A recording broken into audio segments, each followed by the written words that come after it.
مساء الورد والياسمين. وياكم أم نواف الصالح، عضوة بشركة دكتور كلينيك ومشرفة بشركة فارماسي التركية. ويانا ما تحتارين كل الأشياء اللي تخص البشرة والشعر، من كريمات ومقشرات وسيرومات إلى أرقى الشامبوات، ومع علاجات الأكزيما والصدفية وداء الثعلبة.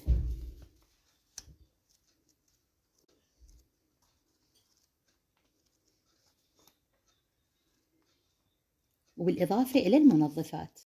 هذه كل الأشياء موجودة ومتوفرة يمنا بالشركة. هنا عندكم العطور ومزيلات التعرق مثل ما قلنا، كل شيء موجود عندنا بالشركة من شركة دكتور كلينيك وشركة فارماسي التركية.